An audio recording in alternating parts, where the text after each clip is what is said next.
28절부터 30절입니다. 다 같이 합독하시겠습니다. 시작. 수고하고 무거운 짐진 자들아 다 내게로 오라. 내가 너희를 쉬게 하리라. 나는 마음이 온유하고 겸손하니 나의 멍에를 메고 내게 배우라. 그리하면 너희 마음이 쉼을 얻으리니 이는 내 멍에는 쉽고 내 짐은 가벼움이라 하시니라. 네. 이번 주부터 대략 한 8주에서 10주 정도 될 것 같은데요. 좀 이제 예수님 또 성경에서 말하는 상담과 또 인생 발달에 대해서 논해보도록 하겠습니다. 저는 대학교 이제 학부를 경제 쪽을 공부했습니다. 그래서 경제 학사예요. 이래봬도.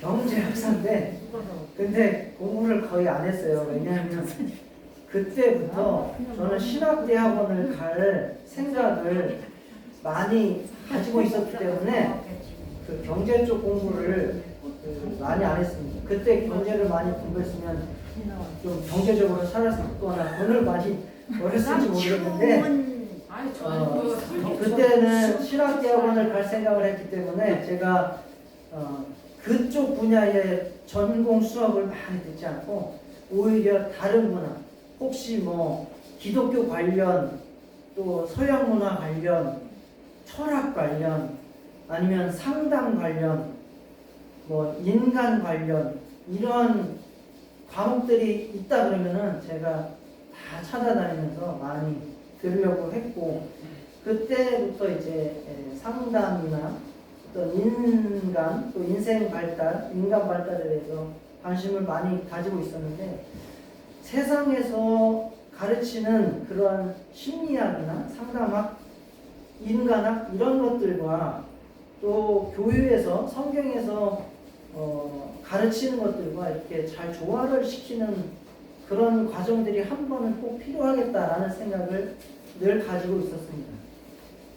그래서 그러던 차에 이제 좋은 또 도움을 받을 만한 목사님을 이제 제가 목사님이 아니라 교수님을 좀 이제 찾게 되고 해가지고 도움을 받아가면서 저도 공부하면서 함께 상담, 우리는 상담자여야 합니다.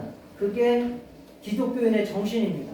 이제 한 10주 과정이기 때문에 한 번에 다 해결된다 하지 마시고 차근차근 이제 따라오시면 됩니다. 그렇게 구체적인 과정까지 우리가 살펴보고 또 인간이 발달하면서 지금 우리는 아동이나 청소년은 없지요. 지금 없습니다. 그래서 청년들부터 중년 그리고 노년까지 그 시기에 맞게 어떻게 잘 살아가야 할지 이런 것들을 좀 살펴볼 수 있도록 하겠습니다.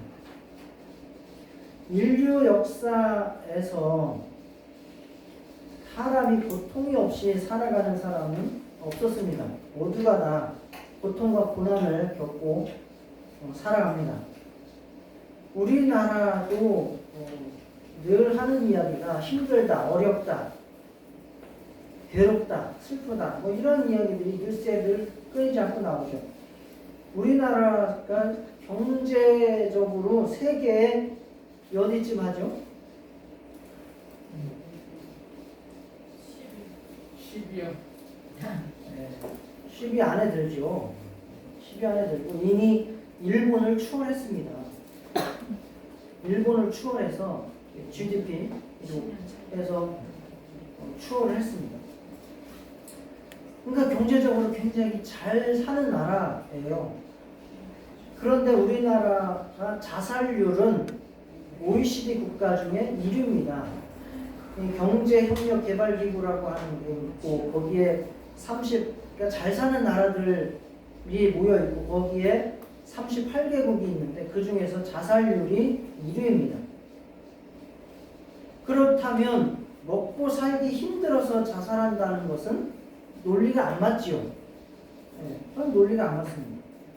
그 실제적으로 지금보다 훨씬 먹고 살기 힘들던 시대가 있었습니다. 일제시대에도 그렇고 6.25 시대도 그렇고 지금보다 훨씬 먹고 살기 힘들었습니다. 나중에 또 나오겠지만 그 당시에 평균 수명이 몇 살 같으세요? 60. 훨씬. 아니요. 그렇지 않습니다. 그거보다도 훨씬 적습니다. 29세, 33세 이쯤 됩니다. 그 당시에 평균 수명. 평균 수명은 가장 중요한 영향력을 미치는 요소가 뭘까요? 평균 수명에 영향을 가장 많은 영향을 미치는 요소. 아니 당연하죠. 의료 기술이죠. 그런 것들을 다 포함한 핵심적인 요소는 영유아 사망률이에요. 한 사람이 100살을 살았는데 한 사람은 태어나자마자 죽었어. 그럼 평균 수명이 몇 살이에요? 50이에요. 그래서 영유아 사망률이 결국은 그 나라의 평균 수명을 결정하는 핵심적인 요소이고, 그 영유아 사망률을 좌지우지하는 것이 결국은 여러분들이 말했던 섭생, 먹는 것, 의식주 관련된 것, 그리고 의료기술 이런 것들이 이제, 그래서 선진국이 되면 될수록 뭐가 높겠어요? 그렇죠. 영유아 사망률은 낮아지고 평균 수명률은 높아지는 거죠. 그런 이유가 있죠. 그러나 이제 그런 것과 상관없이 자살률은 그렇지 않다는 거죠. 오히려 먹고 살만해지고 경제가 성장하면서 같이 자살률이 높아졌다는 거예요. 일제시대나 6.25 때보다 훨씬 우리나라는 자살률이 높아졌습니다. 이거는 우리나라만 그런 것이 아니라 세계적으로도 그렇습니다. 복지가 잘 되어 있는 나라들이 살기가 좋겠죠. 그런데 자살률이 어느 나라가 더 높을까요? 복지가 잘 되어 있는 나라가 자살률이 더 높습니다. 아이러니하죠. 그게 뭘 말하는 겁니까? 결국은 잘 먹고 잘 사는 것이 행복의 전부는 아니다. 그리고 절대적인 기준이 될 수 없다는 것을 통계가, 그런 현상들이 우리에게 가르쳐 주는 겁니다. 결국 마음적인 요소, 심적인 요소, 영적인 요소들이 함께 포함되어서 우리의 행복을 결정한다, 그런 말이죠. 요즘 젊은이들이 이제 교회에 많이 없어지고 줄어들고 있어서 걱정이 많지요. 그래서 교회에서도 나름대로 고민을 하면서 이제 설문조사를 해봅니다. 그래서 젊은 사람들한테 교회에서 너희들이 가장 얻고 싶은 게 뭐니? 라고 질문을 했어요. 1위가 무엇일까요? 무슨 공부하세요? 공부했어요. 공부하고 싶어요. 1위가 마음의 평안입니다. 마음의 평안. 젊은이들이 가장 얻고 싶은 게 마음의 평안이에요. 그만큼 일상생활이 힘들다라고 하는 반증인 겁니다. 이 지점에서 우리가, 교회가 풀어야 될 하나의 숙제, 사명이 발견되는 것입니다. 그 마음을 풀어줄 수 있는 교회, 그것을 상담 혹은 그것과 유사한 그러한 사역들이 우리에게 반드시 필요하다는 것입니다.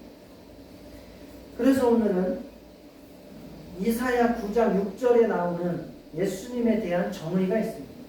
그 정의에서 기묘자 모사라고 하는 그 정의를 살펴보고, 또 예수님께서 우리에게 가르쳐 주시는 상담의 본질이 무엇인지, 그래서 우리도 그것을 따라가기 위해서 어떻게 할 것인지 살펴보도록 하겠습니다.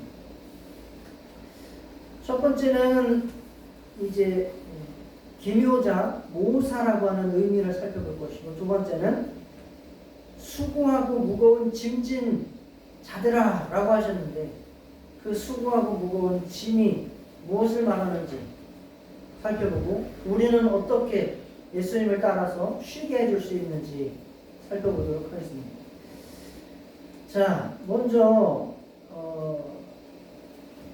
우리는 예수님이 누구신가에 대한 생각을 많이 하고 살아야 되죠. 그 정의를 내리고 있는 것이 바로 내가 예수님에 대한 생각이고 인격적으로 내가 예수님을 만나고 경험하는 방식이 되기 때문에 그렇습니다. 여러분들은 예수님을 무엇이라고 정의 내리고 그렇게 체험하고 관계하고 살아가고 계십니까? 김시현 선생님은 예수님을 뭐라고 생각하십니까? 하나님 그리스도시고 하나님의 아들이시고 베드로가 여기 계셨네요. 김경찬 선생님은 예수님을 뭐라고 생각하십니까? 죄를 사해 주시려고 아이고. 이준필 집사님은 예수님을 뭐라고 생각하십니까?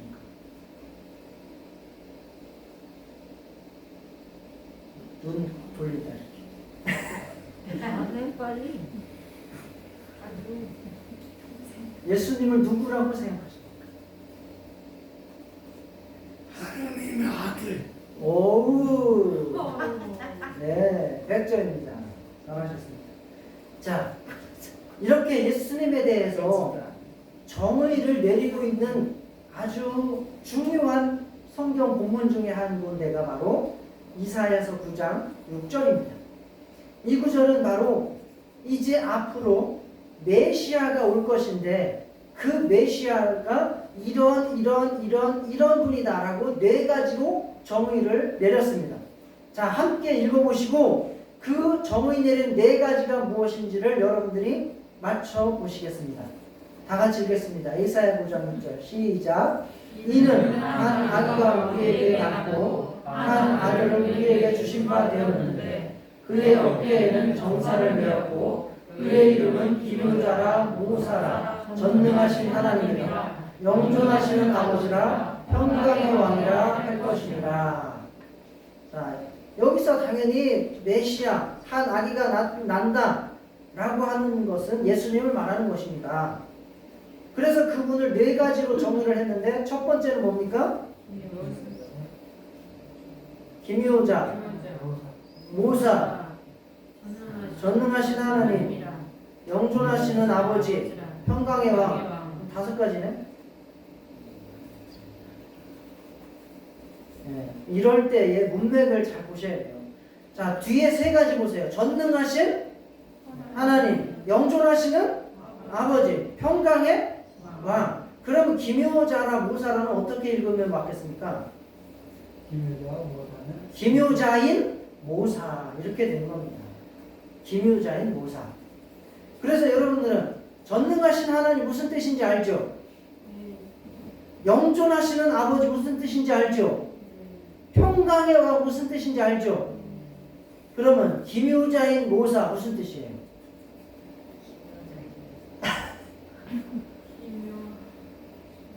기묘하시죠? 지혜. 네. 또 여러분들 어떻게 기묘자인 모사 어떻게 다가오셔요, 여러분들이?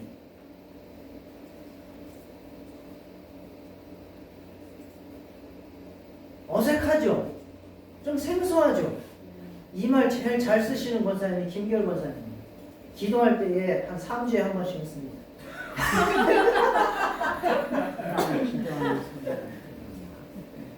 가서 물어보세요. 무슨 일인지.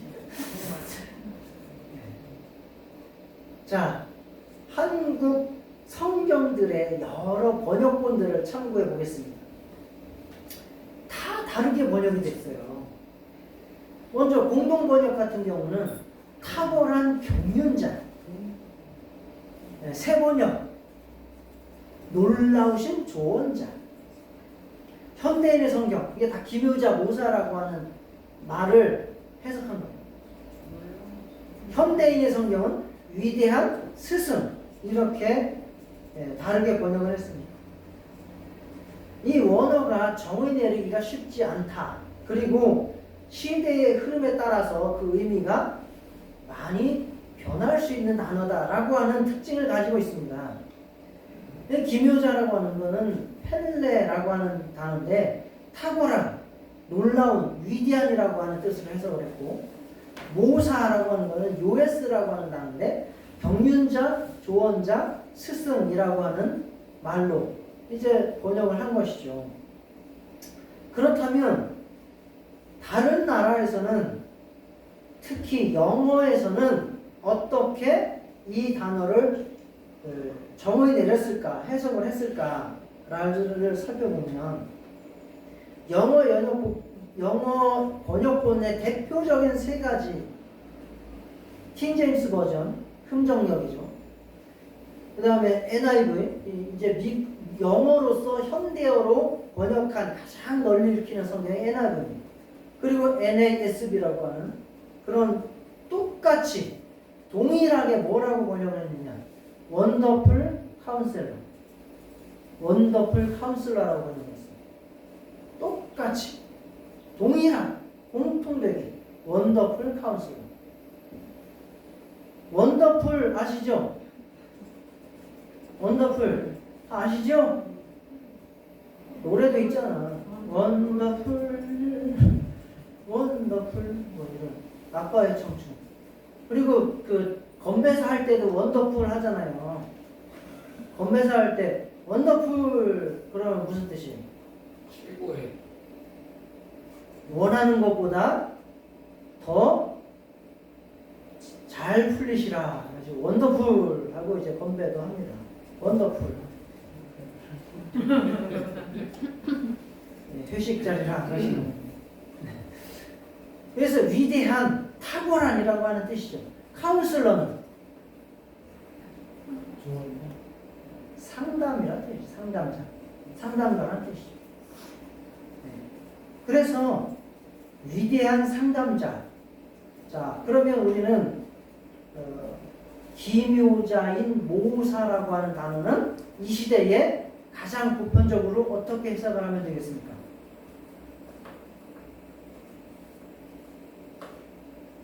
제가 답을 드렸잖아요. 어떻게 해석을 하면 되겠습니까? 위대한 상담가, 위대한 상담자이라는 거예요. 누가? 예수님이. 예수님은 아주 탁월한 상담가세요. 탁월한 상담자세요. 예수님은 그래서 자신이 어떻게 상담을 해주시는지 그 내용을 우리에게 분명하게 가르쳐 주셨어요. 그 내용을 우리가 바로 읽었습니다. 이것이 예수님께서 상담을 해주시는 상담 사역의 본질입니다. 그래서 그 대상들은 누구냐? 수고하고 무거운 짐자들아 라고 부르신 것이고, 그들에게 쉬게 해주시는 것이 바로 예수님의 상담이라고 말씀하신 겁니다. 우리는 정도가 조금씩 다르고 이유가 다르겠지만 다 수고하고 무거운 짐을 지고 살고 있습니다. 그래서 이러한 우리들에게 쉼을 주시는 참 좋으신 탁월한 상담가가 바로 예수님이십니다. 그래서 예수님과 동행하면 평안과 쉼을 얻을 수 있고 그 어디나 하늘나라의 삶을 살 수 있습니다. 믿으십니까? 이제 본문으로 한 걸음 더 들어가서, 그렇다면 구체적으로 우리가 수고하고 있는 것은 무엇인지, 그리고 우리가 지고 있는 무거운 짐은 무엇인지 살펴보도록 하겠습니다. 수고하고 무거운 짐의 궁극적인 원인은 당연히 인간의 원죄겠죠. 당연히 죄가 그 수고하고 무거운 짐의 근본적인 원인일 겁니다. 그래서 아담과 하와가 타락했을 때에 그들에게 아담은 밭에 나가서 수고하고 애쓰고 땀을 흘려야 되죠. 그래도 뭐가 나요? 엉겅퀴가 나죠. 그리고 하와도 또 애를 낳고 이런 여러 가지 수고를 하도록 그렇게 이제 인간이 그때부터 수고하고 무거운 짐을 지게 됐죠. 그렇지만 더 구체적으로는 바로 율법학자들 때문입니다. 하나님께서 우리에게 주신 율법이 나쁜 것이 아닙니다. 하나님께서 우리에게 주시고자 하시는 근본 율법의 정신은 안식이고 평안함이고 쉼입니다. 그러나 율법학자들은 그러한 율법을 이용해서 사람들을 억압하고 속박하고 자기들 밑에 관리하려고 했고 그들은 지키지도 못하면서 그들은 너희들은 지키라고 명령했던 그러한 자들입니다. 그래서 예수님께서 가장 책망을 많이 하셨던 존재들이 누구입니까? 바리새인, 율법학자, 서기관, 더 나아가면 사두개인, 이러한 자들은 예수님 앞에서 엄청나게 욕을 얻어 처먹었던 자들입니다. 바로 예수님께서 수고하고 무거운 짐자들아 라고 말할 때에 그 당시에 수고하고 무거운 짐을 지게 하는 자들은 바로 이러한 율법학자들이 그렇게 활동을 하던 때입니다. 조금 더 살펴보면 마태복음 12장 바로 이 내용이 있었던 그 다음 본문으로 넘어가면 무슨 이야기가 벌어집니까? 원래는 성경이 장절이 없었다는 거 아시죠? 성경에 장절이 생긴 거는 몇 년대예요? 원래는 성경에 장절이 없었어요. 장절이 생긴 지는 몇 년 안 돼요. 한 1000년밖에 안 돼요. 자, 그래서 이어지는 본문이 어떤 내용입니까? 예수님하고 제자들이 어디를 가지요? 가다가 제자들이 배가 고팠는지 아니면 장난기가 발동을 했는지 밀 이삭 아니면 보리 이삭을 꺾어가지고 잘라서 그걸 비벼가지고 이렇게 까먹었어요. 우리들도 그렇게 많이 했거든요. 벼 타작할 때 벼 이렇게 아직 껍데기 까기 전에 이렇게 까가지고 먹고 했거든요. 그 날 쌀알을. 그런 것처럼 그렇게 했어요. 근데 그날이 무슨 날이야? 안식일.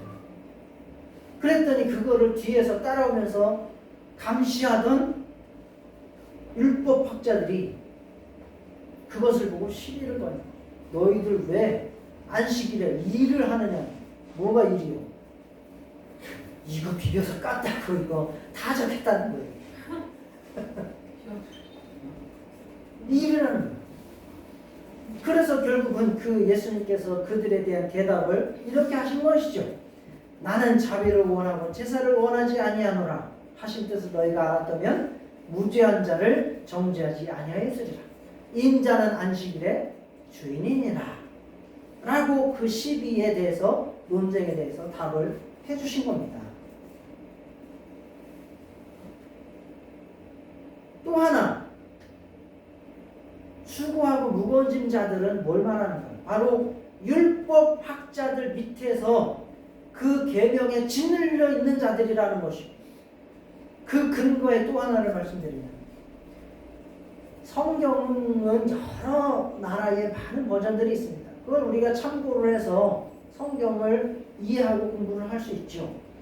그래서 독일어 성경은 루터 비벨이라고 루터가 번역한 성경이 가장 권위가 있죠. 그렇지만 미국의 NIV처럼 지금 현대 독일어 성경으로 쉬운 말로 이제 고어가 아니라 쉬운 단어들로 말로 풀어낸 독일어 성경이 있습니다. 구태 이제 나흘리히트 비벨이라고 하는 저도 이제 곡 읽으려니까 힘드네요. 독일어는 이제 그냥 보이는 대로 이렇게 읽으면 되는데 그게 이제 구태 나흘리히트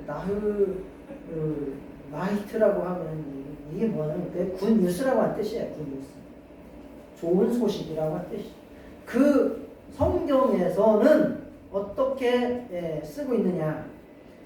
우리 성경에는 수고하고 무거운 짐 자들아라만 나오죠. 그 성경에는 어떻게 쓰여 있느냐?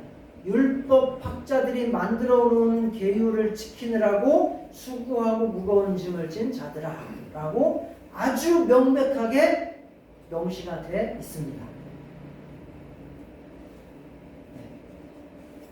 그래서 결론은 이 사람들이 우리가 수고를 하고 무거운 짐을 지고 있다.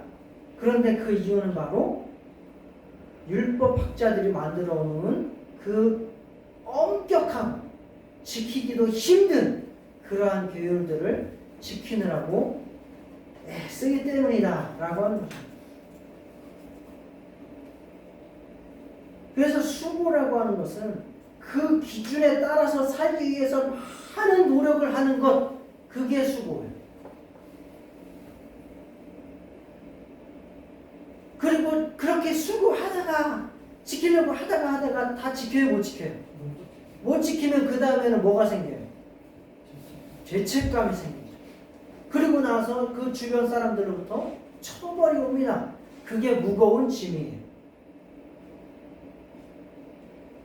그래서 그 계명을 지키려고 노력하다가 수고하다가 못 지키고 그래서 또 죄책감을 느끼고 처벌을 받는 이러한 수고하고 무거운 짐을 지고 살아가고 있는데 예수님은 어떠시다는 말씀합니까?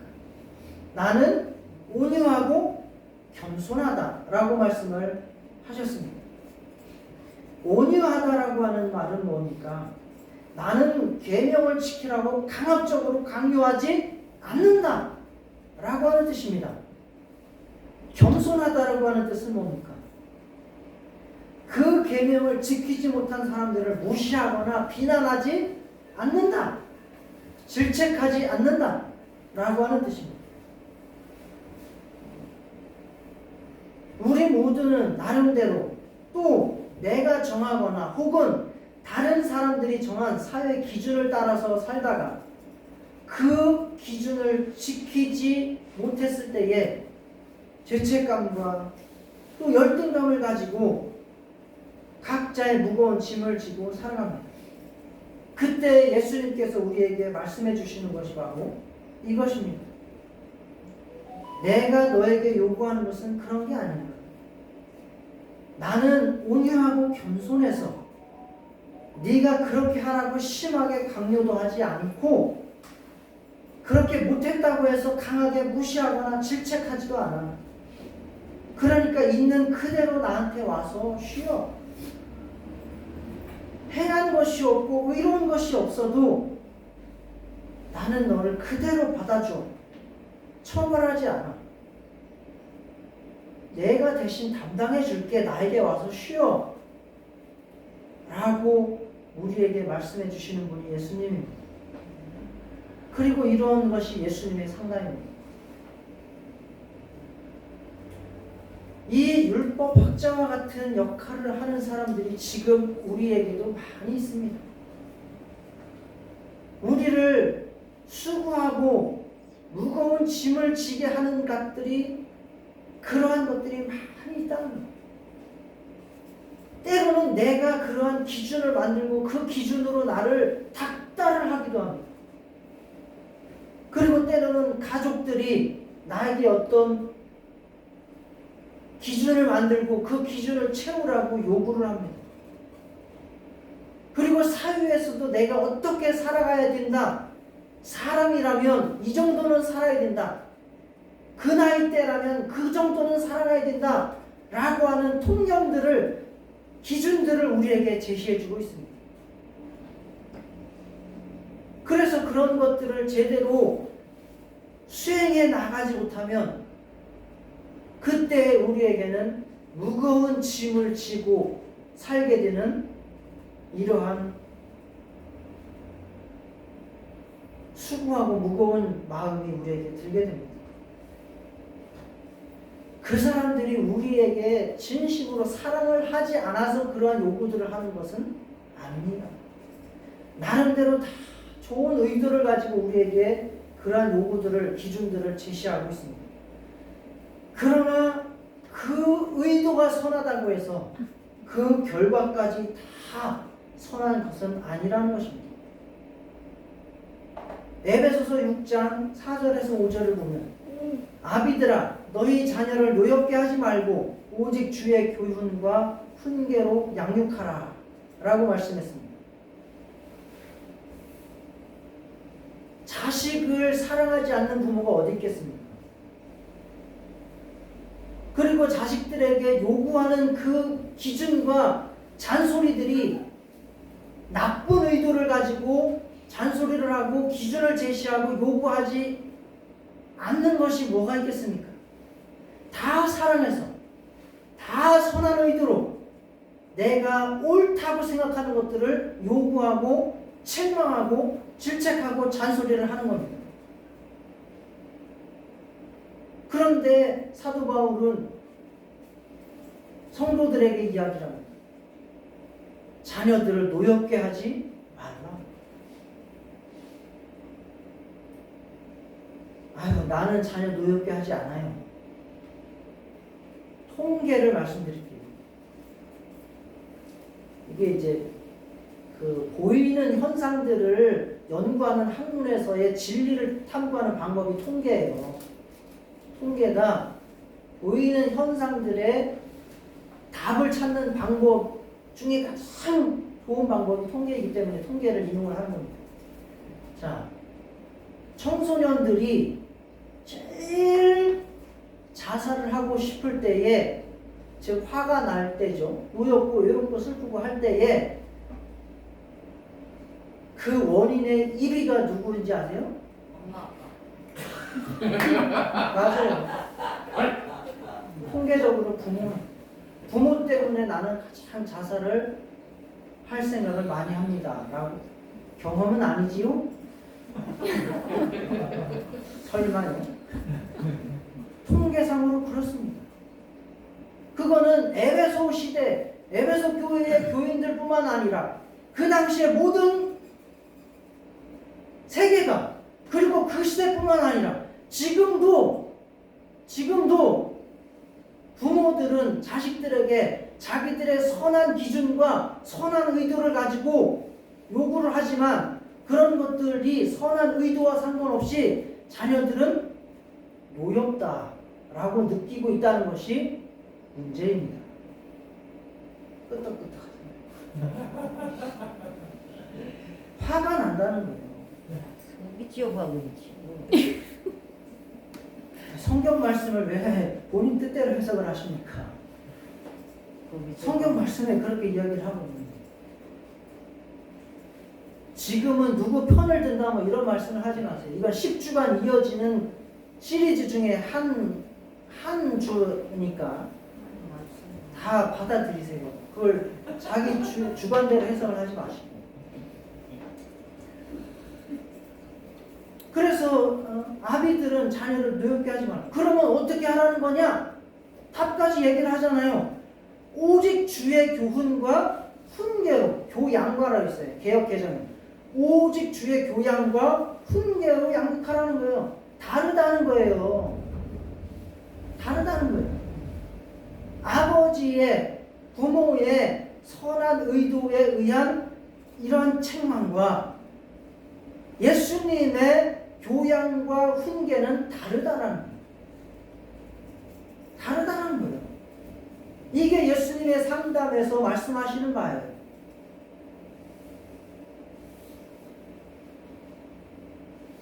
특히 우리나라는 이 문제가 지금 굉장히 심각한 수준입니다. 사회 문제입니다. 그걸 말씀드릴게요. 서양 문화와 동양 문화 중에서도 특별히 한국 문화의 가장 큰 차이를 들려면 무엇일까요? 또 예습하셨어요? 예습을 많이 하셨네요. 서양 문화는 개인 중심이에요. 나 중심이에요. 그래서 그들은 나를 나타내는 I자는 문장 첫 문자만 아이가 아니라 중간 어디를 가도 아이는 대문자가 써요. 그게 무슨 의미냐? 그만큼 나를 중요시한다는 뜻이에요. 각자 개인의 독특한 특성을 드러내면서 사는 것을 가장 중요하게 여깁니다. 그걸 자기 실현이라고 합니다. 이제 다음 주에 더 구체적으로 살펴볼 거예요. 자기 실현. 기본적으로 너와 나는 다르다. 독립적인 관계다라고 하는 것이 강해. 너와 나는 다르다. 그래서 너는 너답게 살아가고 나는 나답게 살아가는 것이 잘 사는 것이다 라고 하는 것이 그들 문화의 핵심입니다.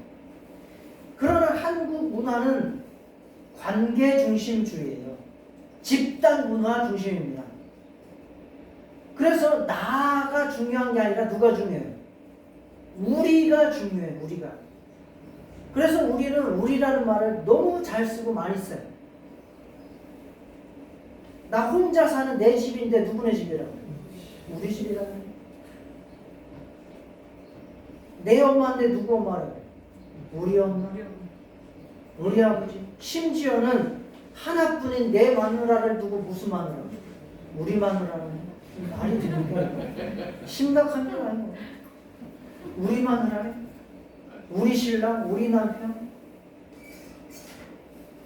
이게 굉장히 집단 중심, 관계 중심의 문화에 이 말이 반영이 된 겁니다. 그래서 너는 너답게 나는 나답게가 아니에요. 누가 잘 살아야 돼? 우리가 잘 살아야 돼. 우리가.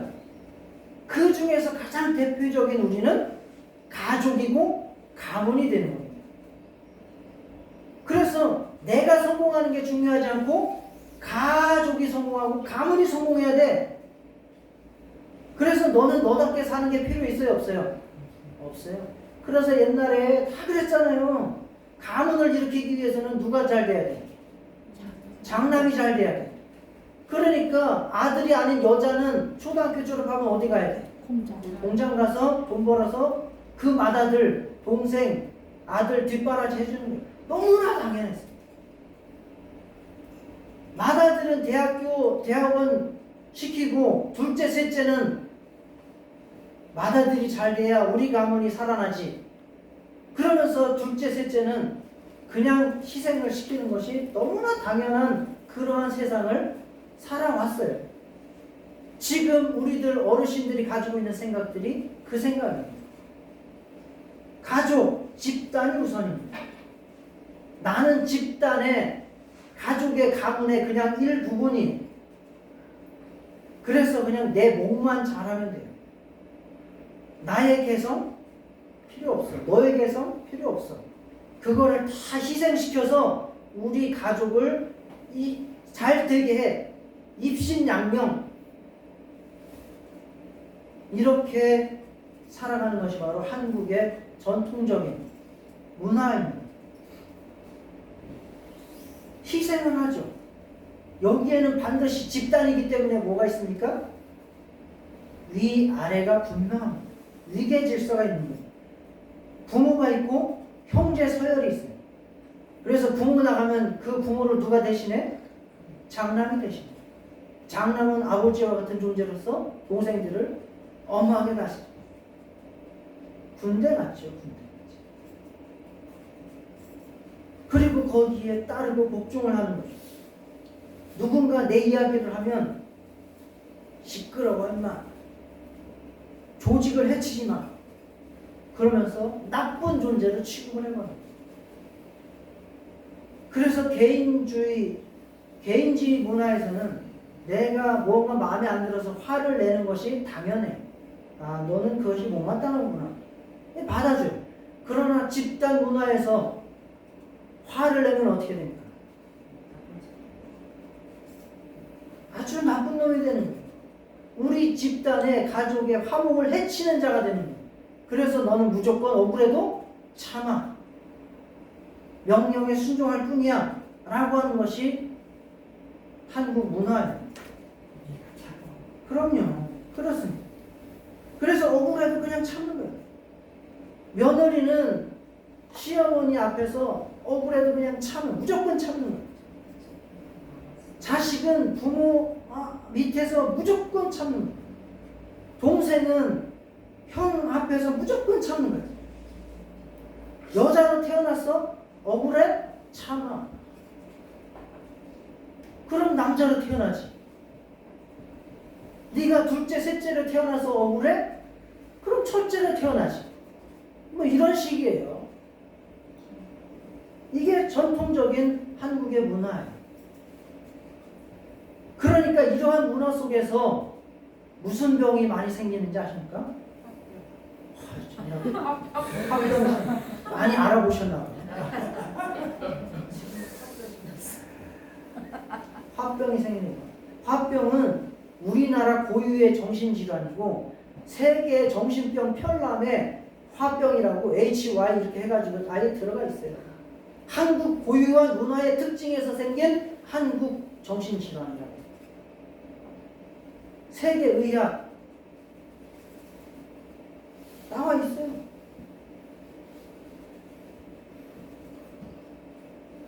이것을 해결할 수 있는 방법.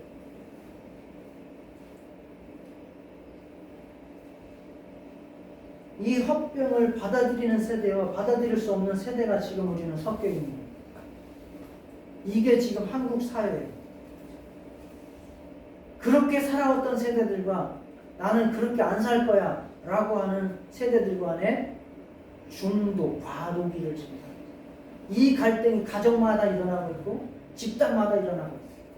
온 나라가 사회가 이 갈등으로 아픕니다. 힘듭니다. 이것을 해결하기 위한 방법. 여러분들이 바리새인 율법학자의 자세를 벗어나셔야 됩니다.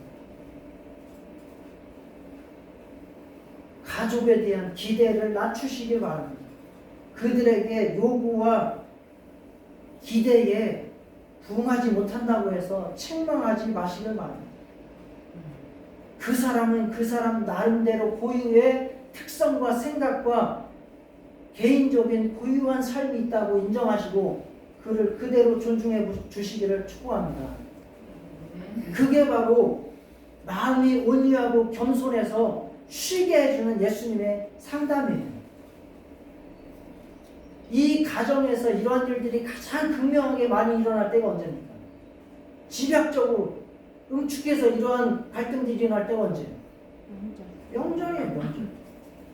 명절 때 되면 왜 사람들이 마음이 힘들어하죠? 제일 행복한 사람은 누구예요? 엄마는 네, 제일 위에 사람 한 사람은 행복해요. 그 나머지 사람은 다 명절이 어때요? 피곤하고 부담스럽고 싫어요. 왜? 거기 가면 또 물어요. 공부는 잘하냐? 어느 대학 가냐? 취직은 했냐? 시험은 붙었냐? 연애는 하냐? 결혼은 하냐? 안 하냐? 돈은 벌었냐? 뭐 이거 다 누가 정해준 건데? 누가 정해준 거예요? 누가 정해줬어요? 우리 위에 사람. 여러분들은 혹시 그런 생각 안 해요? 그래서 그런 말들을 듣는 사람은 어떤 생각 들어요? 거기에 다 완벽해. 그러면 가고 싶어? 그런데 나는 완벽하게 그걸 만족시키지 못했어. 그러면 그런 얘기 나올까봐 안 나올까봐 어떻게 돼? 피해버리잖아. 다른 방에 슬슬 가. 가장 이런 문화가 응축되어서 나타날 때가 명절이에요. 그리고 코로나 때도 그랬고. 재밌잖아요. 코로나 시대에 외부와 사람들과 차단하고 가족끼리만 살았는데 미국 사람들은 인구가 늘어나요. 근데 중국 사람들은 뭐가 늘어나요? 이혼이 늘어나요. 왜 그럴까요? 이게 다 자세하게 설명을 못 드리지만 이 원인에서 나온 거예요.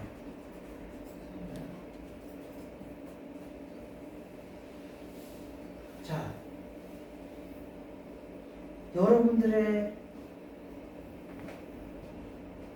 수고와 여러분들의 기준과 여러분들의 요구를 없애주세요. 그리고 그들이 잘못한 것에 대해서 그냥 용서해 주시고 품어주세요. 내가 대신 담당하면 되지. 내 사랑하는 가족들에게, 동료에게 자유를 주세요. 그러면 꼴이 되겠냐? 그건 제가 다음 주에 말씀드릴 테니까 일단 제가 요구하는 대로 순종합니다. 여러분들이 풍성한 그 넉넉한 겸손하고 온유한 마음 가운데서 쉼을 얻도록 해주시기를 바랍니다. 다 힘들죠.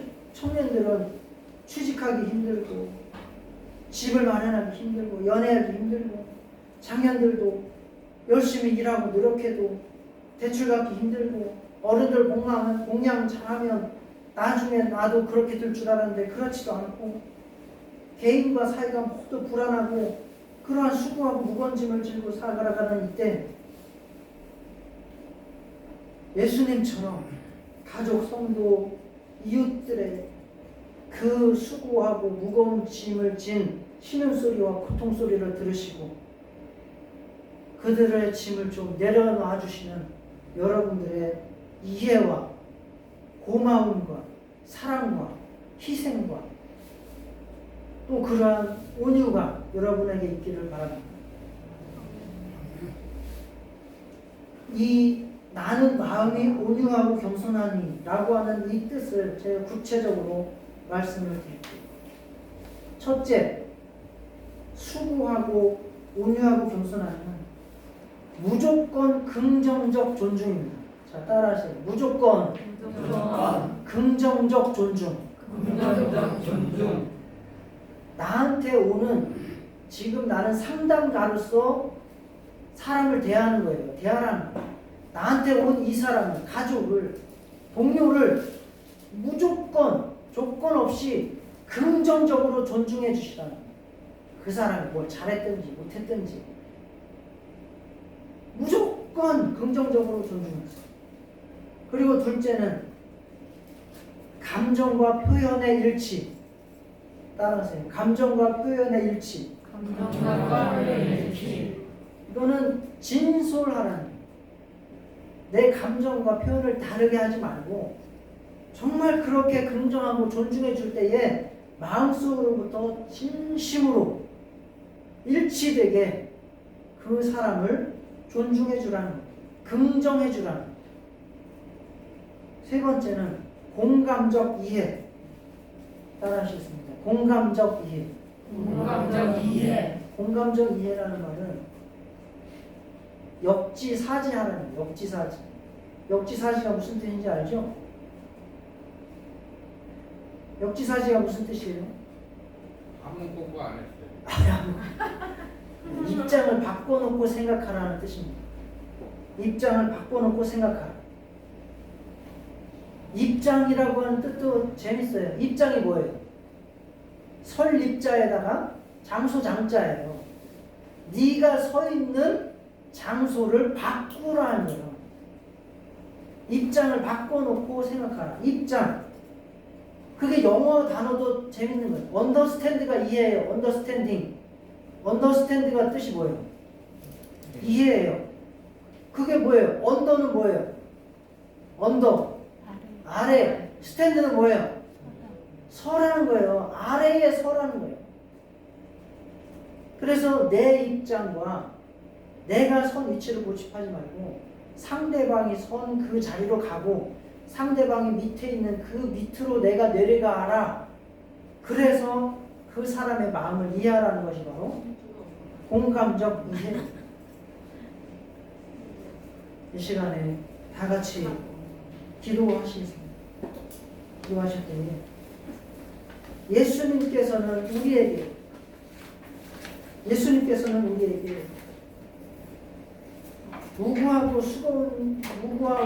수고하고 무거운 짐을 내려놓을 수 있도록 마음이 겸손하고 온유하신 분 다 받아주시고 다 용납해 주시고 다 본인이 책임지려고 하는 그러한 자세로 우리를 존중해 주시는 분입니다. 우리도 이와 같이 사람들을 대하고 가족들을 대하고 나의 요구가 아니라 정말 주님처럼 사랑하는 용서하는 그러한 심령, 용납하는 심령 될 수 있도록 해달라고 다 같이 기도하시겠습니다.